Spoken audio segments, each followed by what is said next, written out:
Magandang umaga po sa ating lahat. Narito ang ating weather update para sa araw ng Huwebes, July 31, 2025.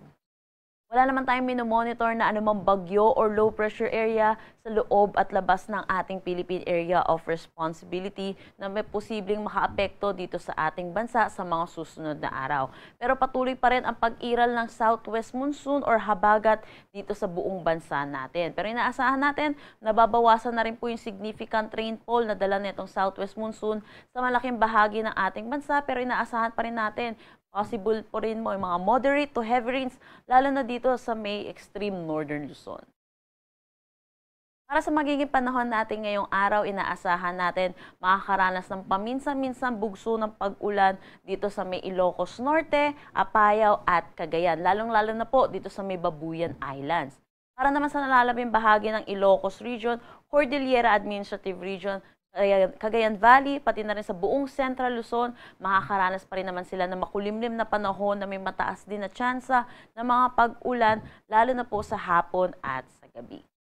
Good news naman para sa mga kababayan natin dito sa may Metro Manila, Bicol Region, Calabarzon at Mimaropa. Improving weather na po ang ating nararanasan. Kaya asahan din po natin, may tendency rin po na magiging mainit at maalinsangan na po yung ating mga tanghali hanggang hapon na may mataas na tsansa ng mga pag-ulan, lalo na sa hapon at sa gabi. So, iba yung pag-iingat po para sa ating mga kababayan at huwag pong kalimutan ang payong para sa pananggalang po sa init sa umaga at tanghali at mga pag-ulan sa hapon at sa gabi.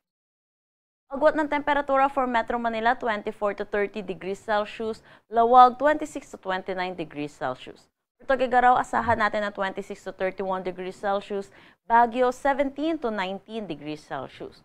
For Tagaytay, 24 to 29 degrees Celsius, at Legazpi, 27 to 33 degrees Celsius.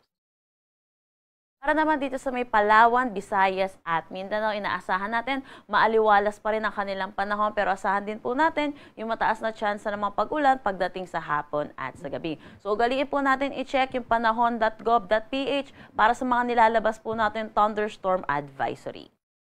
Agwat ng temperatura for Calayan Islands at Puerto Princesa, 24 to 33 degrees Celsius, Iloilo, 26 to 33 degrees Celsius. For Tacloban, asahan natin ng 27 to 35 degrees Celsius. Cebu, 27 to 33 degrees Celsius. Cagayan de Oro, 24 to 34 degrees Celsius. Zamboanga, 25 to 34 degrees Celsius. At Davao, 26 to 33 degrees Celsius. Meron pa rin naman tayong nilabas na Weather Advisory number 63 kaninang 5 a.m. hinggil sa possible na maging ulan neto ng southwest monsoon natin. Inaasahan natin ngayong araw, posible pa rin po yung 50 to 100 millimeters of rain, lalong-lalo na dito sa may Ilocos Norte, Apayao, Cagayan, lalong-lalo na po dito sa may Babuyan Islands.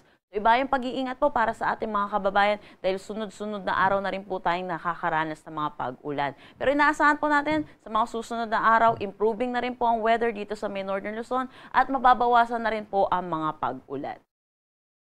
Wala na tayong nakataas na anumang gale warning sa anumang seaboards ng ating bansa. Pero iba yung pag-iingat pa rin po para sa ating mga kababayang mangingisda at may mga sasakyan maliit pandagat. Tuwing may thunderstorm po, may tendency din po na tumaas ang ating mga alon at lumakas ang mga hangin. Ang sunrise mamaya ay 5:39 a.m. at ang sunset mamaya ay 6:26 p.m.